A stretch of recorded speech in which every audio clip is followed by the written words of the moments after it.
So a Shavuot delicacy that gets a lot of attention is cheesecake, and the custom of eating dairy with its various iterations leads to that. And I wanted to address that, how that custom came about, and maybe look at it from a different perspective. But cheesecake was in the news in connection with guns or trying to buy back guns or keep guns off the streets in a New York Jewish Week article over the weekend. It was also reported, I think, in other media outlets. Iconic New York City Cheesecake Emporium Juniors buys back guns to protect the city it loves. So Alan Rosen, a third-generation owner of Junior's restaurant, read the headlines back in April about a 12-year-old Brooklyn boy who was shot and killed while eating in the backseat of a car. The only thing he could think was, enough already. I had limited options on what I could do. I'm in the restaurant business, Rosen, 53, told the New York Jewish Week. But I took it upon myself to do something. It was a tipping point. The article goes on to discuss that he looked at contacted the NYPD and other organizations, and ultimately Rosen and Brooklyn DA Eric Gonzalez collaborated on organizing a gun buyback event through the New York City Police Foundation. Initially, Rosen wanted to host the event in its uber retro Brooklyn location before being informed that's not how gun buybacks are run, according to Grub Street, which broke the story. In the end, the event was held last Saturday, May 21st, at the Emmanuel Baptist Church in the Clinton Hill neighborhood in Brooklyn. Rosen donated $20,000 in funds for the rewards. They offered $200 and an iPad for working assault rifles and handguns, and $25 for air guns. Speaking with the New York Jewish Week on Tuesday, May 24th, Rosen said he considered the buyback a success. There's now 69 less guns on the street, he said. So it's an interesting example of one person who's trying to do something with regards to respond to the gun violence that we encounter in the headlines all the time. And technically, it was an initiative that took some guns off the street. How much of a difference it makes in the long term, in the big picture, I don't know. But I know that all the talking and jawing about what should or could or would or be done, but likely won't. I'm not sure that I tip the scale in the direction of what Rosen did in getting the guns off the street. But in this case, it also tips our attention towards cheesecake. And Alan Rosen mentions in the article, I see it definitely as part of the Jewish tradition. Alan Rosen said of the rich dairy dessert that made Junior's famous. I don't think America identifies it as a Jewish dessert, but it has its roots there for sure.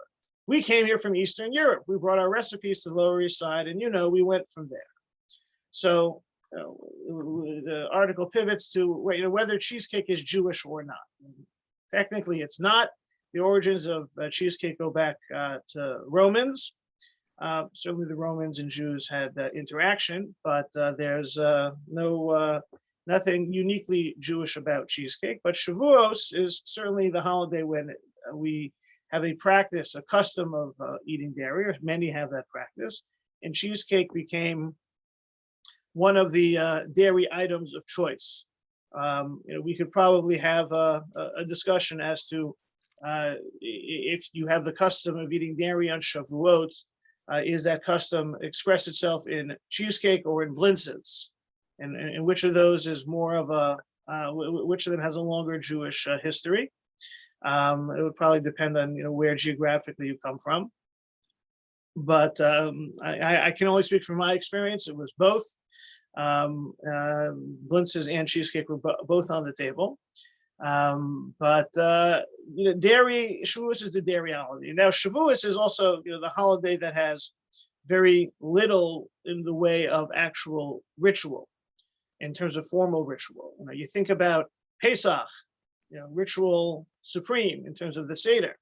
You think of Sukkot, also rituals abound in terms of the sukkah, in terms of the 4 species, the lulav and the esrog. There are a lot of ritual items and ritual details and ritual laws. Shavuot seems to be, far less focus focused on anything official. Pretty much everything we associate with Shavuot is custom, right? So dairy, custom. Studying Torah all night, the Tikkun Leil Shavuot, custom. Shavuot is never even identified as the holiday of Torah in the Torah. And that comes later on. In fact, the idea of Shavuot as the anniversary of Sinai is calendarically complicated. It's not 100% clear that the Shavuot date of Vav Sivan was the actual date of the giving of the Torah. It may actually have been Zion Sivan, which creates a scenario that in Israel, where they only celebrate Shavuot on Vav Sivan, they're celebrating the anniversary of receiving the Torah on a date that wasn't the anniversary. So everything about Shavuot is somewhat amorphous in terms of how specifically to celebrate it, except the fact that it's identified as a Yom Tov. It's identified as a day of no working, and therefore maintains the characteristics. It has the feel of the other holidays, but we had to add in or infuse it with rituals. So much so that often you will find that this is the least observed of the Shalosh Regalim, the three pilgrimage festivals. It's really a holiday that does not have much in the way of mazel from being recognized and widely accepted in practice. And sometimes if the observant Jews trying to take off for that holiday for religious purposes, it almost sounds made up. Passover, sure, Rosh Hashanah, Yom Kippur, Sukkot, Simchat Torah is a little tough, but Shavuot seems completely. What do you do on Shavuot? We study and eat. It doesn't sound like it is defined by much. But we'll have to dig a little bit more deeply, and maybe this is expressly the presence of these choices or approaches to celebrating Shavuot, which develop without necessarily being top down, may be very much what Shavuot and Torah are about, or that's one of the messages of Torah that we're meant to encounter on this holiday. My father used to always like to say about the holidays, on Pesach, you can eat where you want, but you can't eat what you want, because you can't eat chametz. On Sukkot, you can eat what you want, but you can't eat where you want. You have to eat in the sukkah. Shavuos is the only holiday where you can eat what you want, where you want. So that it provides plenty, much more in the way of choice. But that's just, teeing up the idea of dairy. Anyone have thoughts as to, whether they have specifically a cheesecake custom, a blintz custom, not the eat dairy custom, anything anyone wants to chime in or ask before we tackle some of the sources of dairy on Shavuot, and maybe even this idea of the way the Jewish people celebrate is the way it's meant to be done.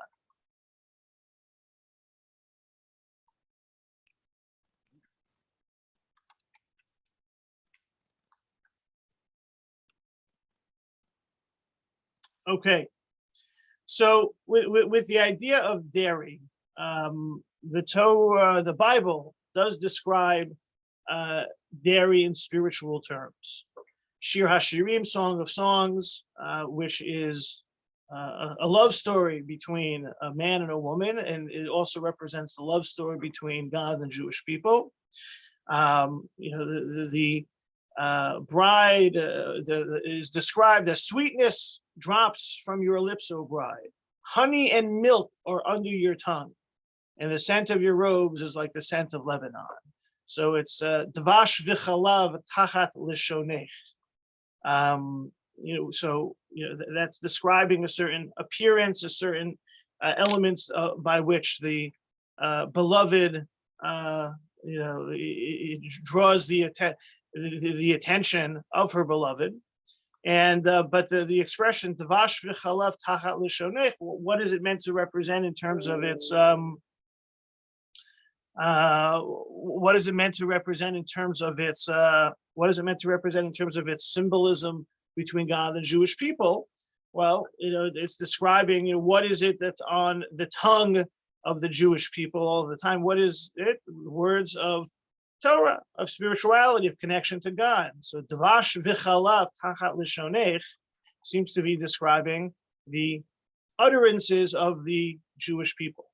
And what are those utterances? Those utterances are Torah. So this idea that Torah is being referenced as chalav, in addition to dvash, he maybe puts a little bit different understanding of Eretz Zavat Chalav Udavash, a land flowing with milk and honey, would also then mean a land flowing with spirituality and the like. But the idea of Eretz Zavat Chalav Udavash, but here it's the Dvash v'Chalav Tachat Lishonech. So what is the language that the Jewish people speak?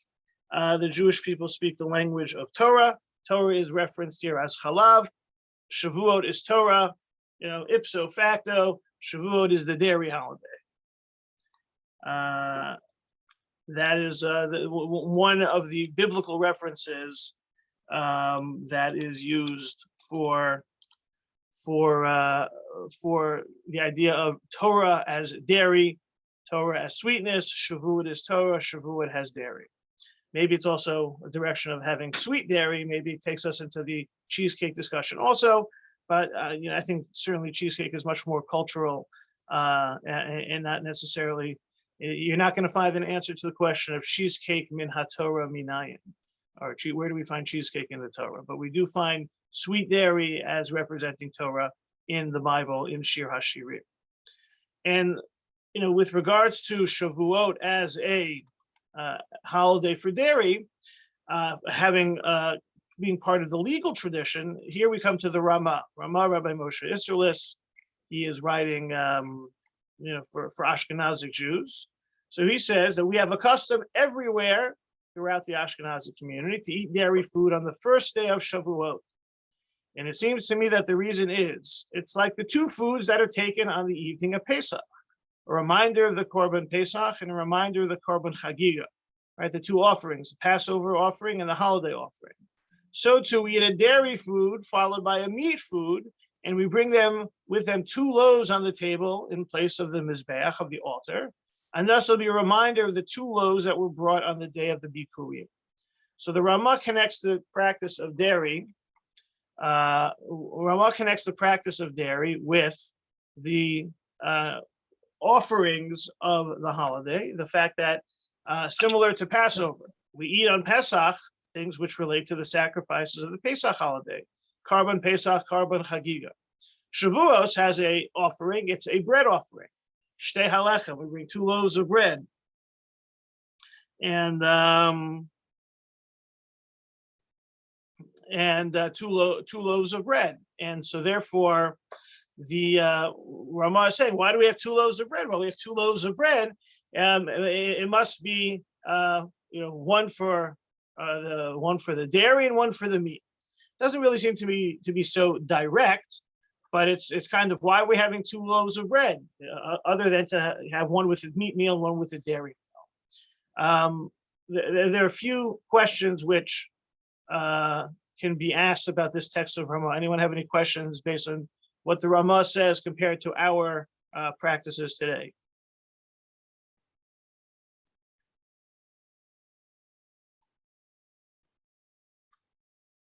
I have a question just to ask why we don't read Shir HaShirim on Shavuot, but on Pesach. So I would say Shir HaShirim, even Shir HaShirim really is about the love story, and the love story begins on Pesach. Mm-hmm. Throw in the fact that once you finish shuffling the deck of cards of the Chamesh Megillot, you'll be able to find something for the other holidays that has resonance. But if you put Shir HaShirim on Shavuot, you won't be able to put Ruth on Pesach, and then you'd be kind of left holding one short. Yes, Miriam. You have to unmute. I'm not sure I understand this, Ramah. What I don't get. Could you just quickly explain it again? So, I think the Ramah is unclear, right? The Ramah says we have a custom everywhere to eat dairy food on Shavuot, and he connects it with Pesach has Chagiga and Korban Pesach. Shavuot has Shtei Halechem. So Shtei Halechem must mean meat, dairy, and meat. Oh, okay. That's what the Ramah is saying. Got it. But I do think that there's a little bit of a disconnect, because why does it automatically have to lead into dairy? Have two meals, have separate courses. unless you want to distinguish that each loaf needs to have some sort of unique meal, and therefore one of them has to be dairy. But Rama is somehow saying there's this kind of breadiness of Shavuot with having 2 loaves, which therefore mean we have to go beyond our regular Yom Tov meal, and one of those meals is going to be dairy. Okay, I understand. Now, sure. Is there a Rima? Because it says Rima here. So that's Rama. Okay, Rama. Okay. Rama. It's hard to transliterate. Really, it's kind of just, it's an abbreviation, Resh Mem Aleph. So we have to do it somehow. Some will do Rama, Rabbi Moshe Isserles. In fact, it's actually, in the Shulchan Aruch itself, it's called the Haggah. Haggah means a note, right? Because technically the Rama was not writing a book. He was putting notes and comments on the Shulchan Aruch. So it's really, you'll read a Shulchan Aruch and you'll say the words Haggah, Hey Gimel Hey, which means note or citation. And we know that that's Rabbi Moshe Isserles. But one of the things that also stands out with the Rama says is that we eat a dairy food followed by a meat food, right? So how many people have the practice of eating dairy and then meat in one meal on Shavuot? Anybody have that practice here? No. So the overwhelming majority do not. I've heard of it like crazy. Correct. So I heard of it, yes. I do. I did have a friend and neighbor once upon a time who took this seriously. Because technically you can have your dairy, and then you have to cleanse your palate, and then you can eat meat. And in that respect, the 2 loaves make sense. You have your dairy food, then you have then you have bread to clean the palate, and then you have your meat meal. And that's therefore the 2 loaves are very helpful. One for the dairy meal and one for the meat meal. And it's kind of some interesting background laws with regards to this, that according to the laws of kashrut, you're not supposed to have dairy bread. Bread is not meant to be dairy. Why can't you have dairy bread? What's wrong? What's wrong? What's wrong from a kosher perspective with dairy bread? The ingredients are fine, yeah. What's wrong with dairy bread? We were raised that way, that in case you had bread with every meal in the old days, and in case you used it with a meat meal accidentally. That's right. Bread. You sort of. It gets used in all the meals, and if you have dairy bread, then you might use it accidentally, and therefore we need to avoid that. Now, you could say that if everything is marked more clearly, then you don't have that problem. So, in fact, Jewish law halacha says that if dairy bread, you can have dairy bread if it's shaped differently. It has to look different, like if you. Correct.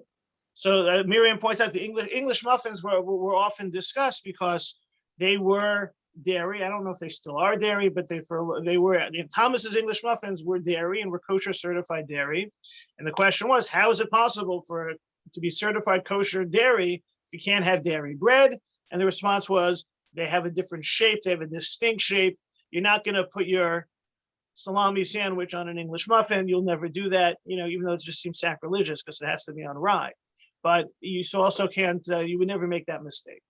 So that, that was something that was discussed. And then, others would say, are we still going to make the same mistake? Will people check first? And you may see other types of bread that may be kosher certified dairy for that reason. But for the most part, mainstream approach is no dairy bread. So here, that's what we have. We have bread, and we have one bread for the meat meal, and we have one bread for the dairy, one bread for the meat.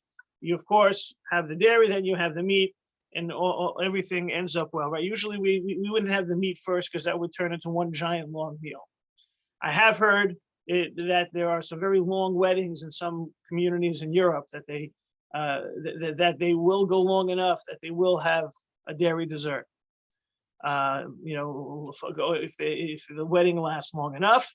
I have experienced such long celebrations, although we were not rewarded with ice cream for dessert. but that that could also be the case. So you wouldn't really want to go the dairy then the meat. You want to go meat then dairy. You want to go dairy then meat. But the Ramah does points out that the practice of having dairy is generally when you're going to have meat also. The Ramah doesn't say the custom is to eat dairy. The custom is to have dairy food followed by meat food.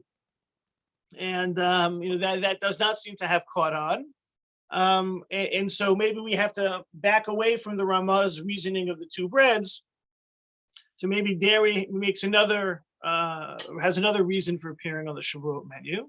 So the Mishnah Berurah, right, that's Rabbi Yisrael Meir HaKohen Kagan, also known as the Chafetz Chaim, his commentary to the Ramah, and in that same chapter in Shulchan Aruch. I also heard source number 4 in the name of a Gadol, who said in a correct reason for this, that when Bnei Yisrael stood at Har Sinai and accepted the Torah, and they went down from the mountain to their homes, they found nothing to eat immediately except for dairy foods. Because for me, they would need much preparation to slaughter with a checked knife, like Hashem commanded, and to clean out the strings of the forbidden fats and blood, and to rinse and salt the meat. And also to cook it in new vessels, because the previous vessels had been used to cook meat that had been now was actually unusable. It had been used to cook non-kosher meat. So their old vessels were forbidden to them. Therefore, they chose on account of the time to eat dairy foods. And we do this as a commemoration of this. So the Mishnah Berurah quotes a reason that I think, is fairly widespread, that they ate dairy because there was nothing else to eat. You couldn't eat anything else because the meat wasn't usable. So they went into dairy.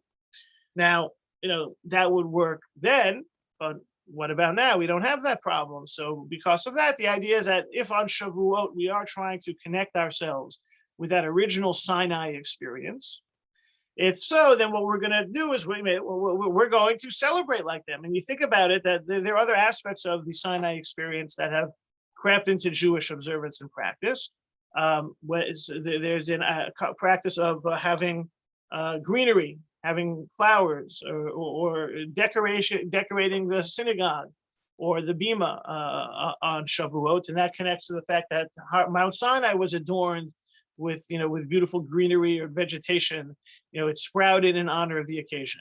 So we're trying to recreate Sinai. So we recreate Sinai with a certain beautification. Also, the whole idea that developed of staying up all night on Shavuot night connects historically with the idea that the Jews fell asleep. And we try to correct that by staying awake. Now, we stay awake, we end up being more tired later, which is something people need to be careful about. Right, the whole purpose, staying up and then to sleep through the 10 Commandments, is not the way to recreate Sinai. But we are. It's almost in every generation we have to see ourselves as standing at Sinai. It's the Passover equivalent of the Shavuot re-experiencing things. And so they didn't eat meat, so we don't eat meat, and this will certainly add a little bit more strength to the custom of eating a dairy meal, right? Not like the Ramah says, have dairy food and a meat meal. The Jews couldn't eat dairy meat. They weren't ready to eat meat on that day of giving of the Torah. So we eat dairy on Shavuot. So some could say maybe it has to be only dairy, right? And sometimes I guess if you're planning your menus for the holiday, how much dairy versus how much meat, depending on what the preferences are of the people. This year with Shabbos coming first, you have a whole other calculus that needs to be made. But Also, yeah, something to do with also that the meat is a sign of, comfort and richness. And this was a story about, simplicity over, that period of time. Right. It's interesting, this idea of dairy being, easier. At the same time, you look at some of the recipes that people put together to make the dairy. It sometimes seems that we've made it as complicated, if not more complicated. But there's certainly, from a halachic perspective, dairy is easier, right? Dairy is straightforward. You don't have all of the details of. You don't have all the details when it comes halachically, when it comes to dairy, the same way. So that's the Mishnah Berurah, and the Mishnah Berurah, seems to provide a little bit more straightforward. They ate dairy, we eat dairy. Sounds good, makes sense. That's the custom. So I want to, so the different customs are also given, but I think that the primary rationales seem to connect to either this idea of Shavuot as a holiday of Torah, and Torah being on our lips, and Torah being, what we are known for, and Torah being called milk. That's one approach. The historical, the Shavuot Shtei Halechem, Shavuot offering approach of the Ramah, but that only introduces dairy and meat. And the Mishnah Berurah, they ate dairy, we eat dairy. Any other questions or comments before we back away, just to maybe highlight something that's unique about Shavuot that leads to a maybe more subjective menu?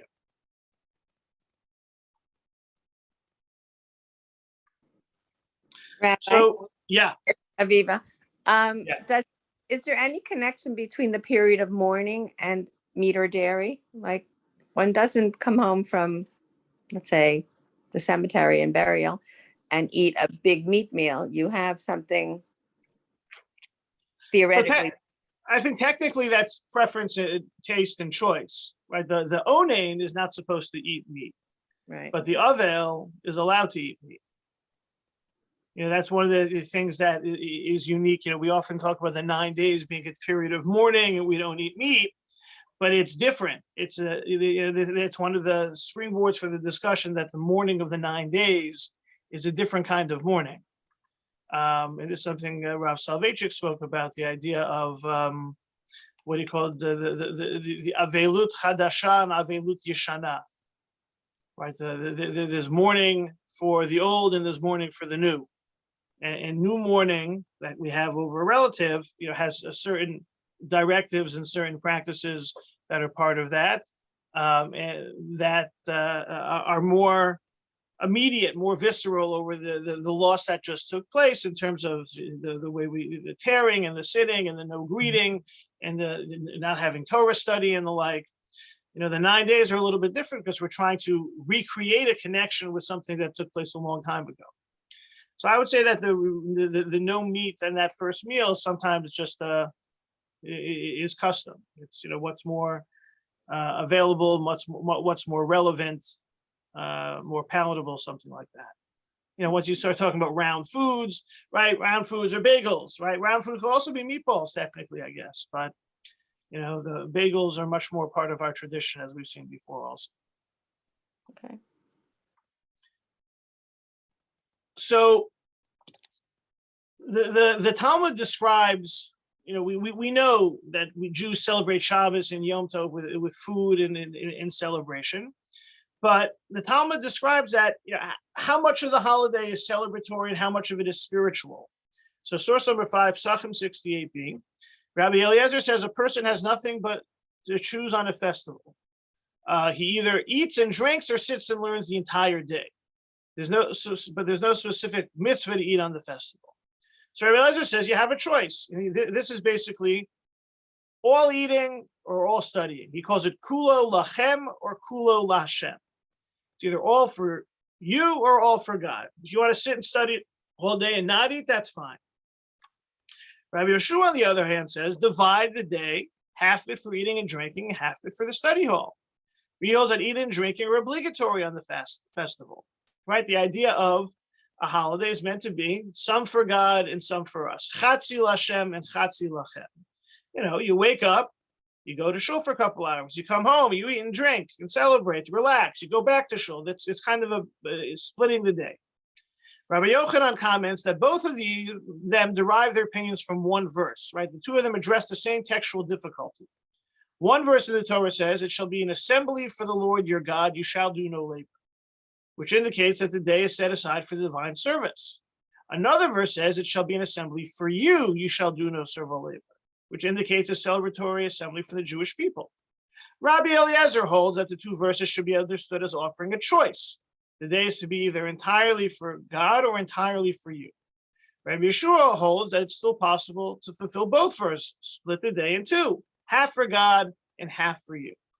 And this is the two ideas. You have two verses, holidays for God, holidays for you. So, right, Rabbi Eliezer says, good, choose. And Rabbi Yeshua says, no. Rabbi Yeshua says, split it, and you have to incorporate both of them. Rabbi Elazar continues and says, all agree with regard to Atzeret. Atzeret is the holiday of Shavuot. Atzeret, which means end. Atzor, stop. It's the end of the Pesach period, the end of the counting of the Omer. So everyone agrees with regard to Shavuot that we require it be also for you, meaning it's a mitzvah to eat and drink and rejoice on that day. So Rabbi Eliezer, remember, said you have a choice. Either eat or study. You don't have to eat. But even Rabbi Eliezer agrees on Shavuot, you have to eat, drink, and rejoice. Why? It's the day on which the Torah was given. It's the day on which the Torah was given, so you have to eat. Now, does anyone have any questions on that teaching of the Talmud?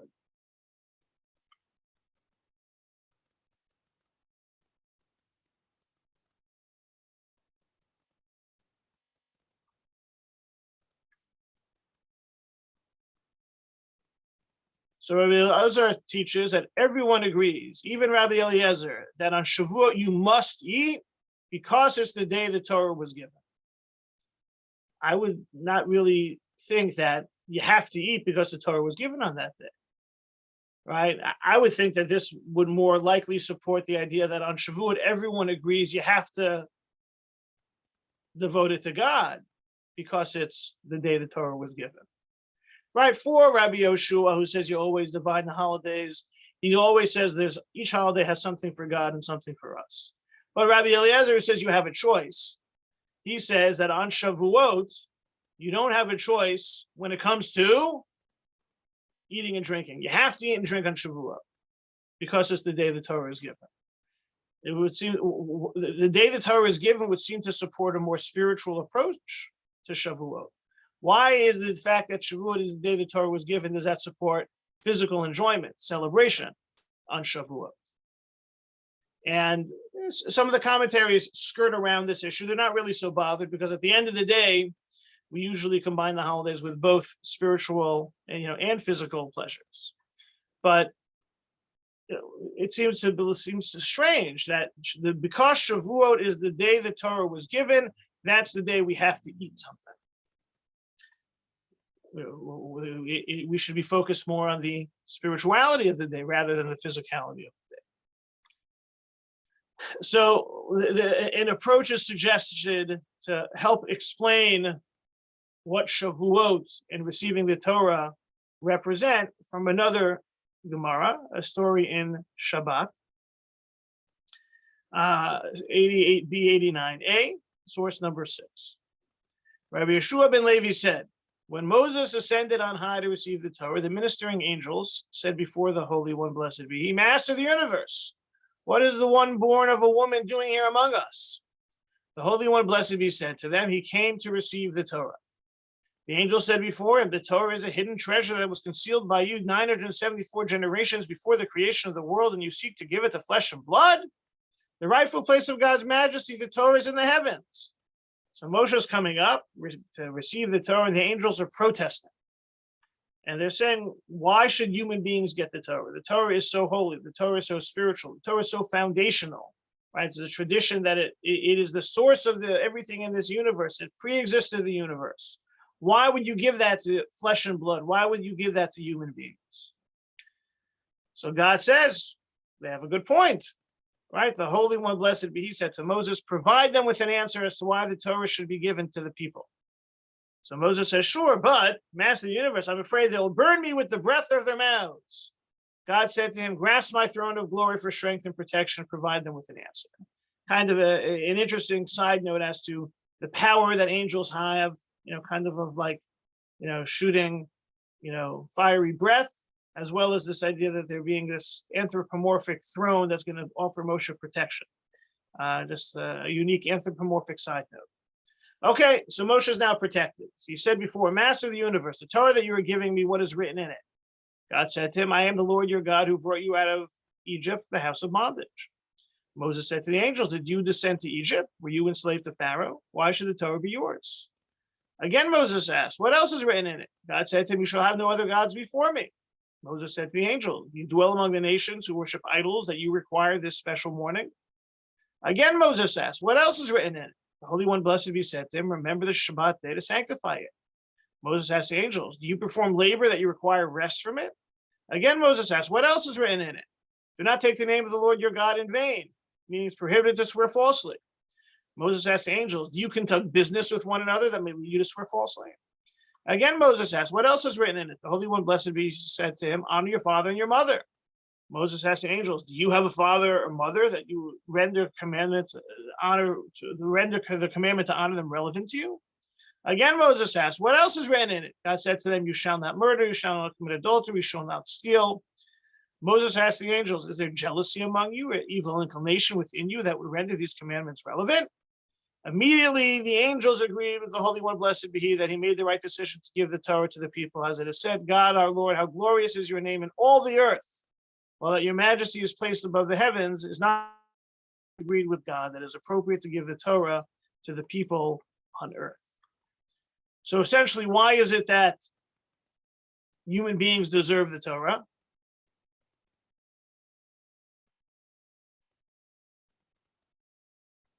So you have to sum it up in a word or two. Or 3, it applies to them. Applies to them. Human beings get the Torah because of their humanity, because of their being made of flesh and blood, because of their physicality. It's in many ways, well, that's why that was Moshe's argument, and that's why we have the Torah. So if we're looking for ways, what's the rationale? What's the reason we got the Torah? It's because of our eating and drinking. So taking this back to the Talmud and Psachim, to say that everyone says on Shavuot you have to eat and drink because it's the day the Torah is given. Yeah, Shavuot is the day to eat and drink because that's why the Torah was given to us. Enjoying what we eat and drink is a reminder of why we got the Torah in the first place. And so,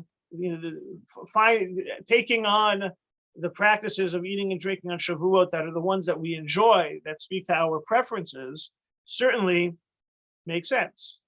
So you have, it almost it dovetails with this idea that Torah is milk, Torah is dairy, Torah, this is who we are. Torah is what we speak. Well, Torah is what we speak, and Torah is because of who we are and what we're all about, the fact that we're human beings. Whether it be the ideas that are expressed here, the Shabbos and idolatry and the rules that will apply during business. Same thing with kosher. Do angels eat? No, angels don't eat. We eat. So Shavuot turning into a holiday which tries to recreate Sinai, is recreating Sinai with the various experiences of the Jewish nation, which also highlight the activities of us as human beings. And part of that is enjoying what we eat, how we eat, when we eat, what we eat.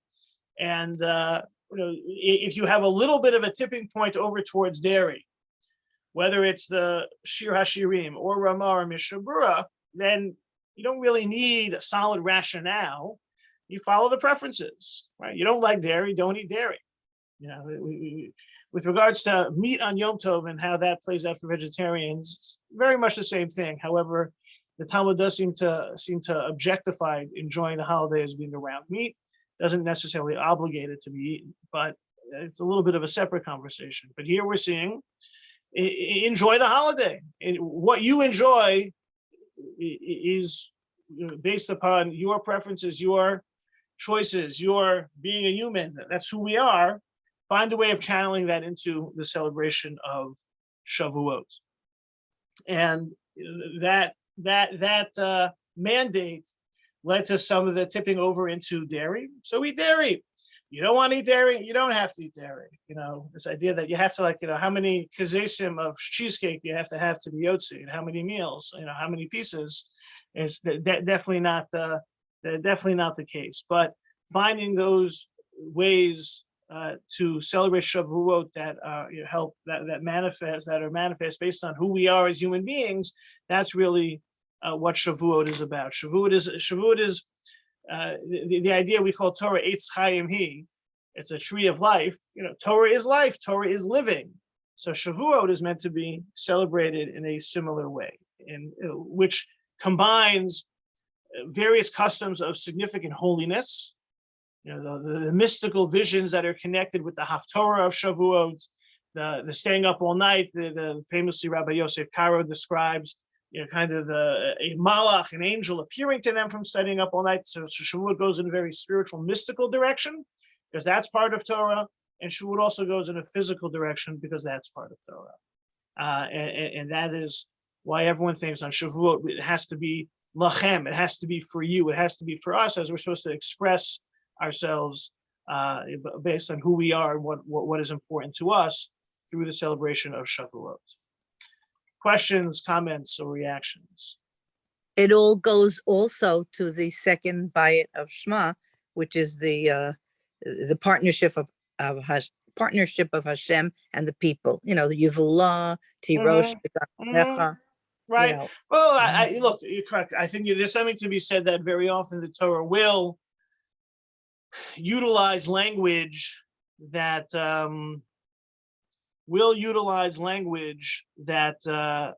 of nature, because we're human beings and the Torah is meant to be lived. So I think that's that's part and parcel of the larger endeavor of Torah to be applied to real life and things that we're familiar with.